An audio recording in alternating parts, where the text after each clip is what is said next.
এক ছিল ছোট্ট মেয়ে, নাম তার মিষ্টি।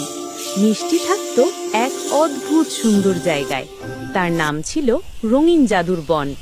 এই বন সাধারণ ছিল না, এখানের সব কিছু ছিল উজ্জ্বল আর ঝলমলে।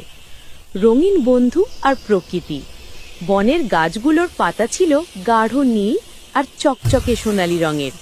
ফুলের কথা না বললেই নয়, সেখানে ছিল আকাশী বেগুনি পদ্ম, কমলা হলুদ গোলাপ আর সবুজ গোলাপি জাবা। ফুলের পাপড়িগুলো ঝিলমিল করত যেন ছোট্ট ছোট্ট তারা। বনে বাস করত মজার মজার প্রাণী। লাল টুকটুকে শিয়ালটা গাছের ডালে বসে বাঁশি বাজাতো।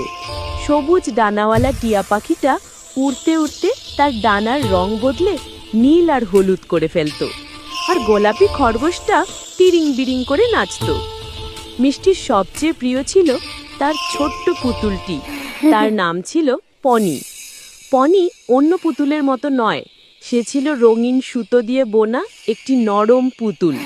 তার চুল ছিল ধূসর আর বেগুনির মিশেলে, আর সে পরে থাকত রঙিন টিপের মতো ছোট্ট ছোট্ট পুঁতি বসানো জামা। কিন্তু দুঃখের বিষয়, পনির একটি পা ছিল না। রঙিন জাদুর বাগান। এক সকালে মিষ্টি তার পুতুল পনিকে কোলে নিয়ে বাগানে গেল। সেই বাগানে ফলগুলোও ছিল দারুণ। ছিল মুক্তোর মতো সাদা রঙের আপেল, ছিল নীলচে সবুজ রঙের আঙুর, আর ছিল আলো দেওয়া হলুদ রঙের কলা। মিষ্টি একটি সোনালি আপেল পেড়ে পনিকে দেখিয়ে বলল, দেখো পনি, আজকের ফলটা কি সুন্দর। হঠাৎ সবুজ ডানার টিয়া পাখিটা মিষ্টির কাঁধে এসে বসল। ফিসফিস করে বলল, মিষ্টি, তুমি জানো এই বনের সবচেয়ে মজার জিনিস হলো রঙিন ধনুর ঝর্ণা। যার কাছে যা নেই সেই ঝর্ণার জল ছুঁয়ে দিলে সে তা পেয়ে যায়। মিষ্টি অবাক হয়ে গেল। রঙিন ধনুর ঝর্ণা? পনির জন্য রঙিন ধনুর ঝর্ণা। মিষ্টি তৎক্ষণাৎ পনিকে শক্ত করে বুকে চেপে ধরল আর টিয়া পাখিটার সাথে ঝর্ণার দিকে রওনা হলো।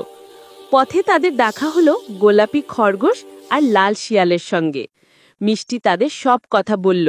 বন্ধুরা খুশি হয়ে মিষ্টিকে সাহায্য করতে রাজি হলো। শিয়ালদা তাদের পথ দেখালো। খরগোশটা তার লাফানো দিয়ে পথের কাঁটা পরিষ্কার করল। অবশেষে তারা পৌঁছালো রঙিন ধনুর ঝর্ণার কাছে। ঝর্ণার জল ছিল 7 রঙের মিশ্রণ, যার থেকে আলো ঠিকরে বের হচ্ছিল। মিষ্টি সাবধানী পনিকে ঝর্ণার জলের কাছে নিয়ে গেল। সে নরম হাতে পনির একটা পা যেখানে নেই সেই জায়গায় ঝর্ণার জল এক ফোঁটা ছুঁয়ে দিল। সঙ্গে সঙ্গে জাদুর মতো ঘটনা ঘটল। জলের ফোঁটাটা এক ঝলক আলো ছড়ালো, আর মুহূর্তের মধ্যে পনির যেখানে পা ছিল না সেখানে এক জোড়া মিষ্টি ছোট্ট পা তৈরি হয়ে গেল। পা দুটো দেখতে ছিল হুবহু অন্য পাটির মতো, আর তা ছিল সুন্দর বেগুনি রঙের। মিষ্টি আনন্দে পনিকে জড়িয়ে ধরল। পনি মিষ্টিকে অবাক করে দিয়ে একটি মিষ্টি হাসি দিল। সবাই খুশি।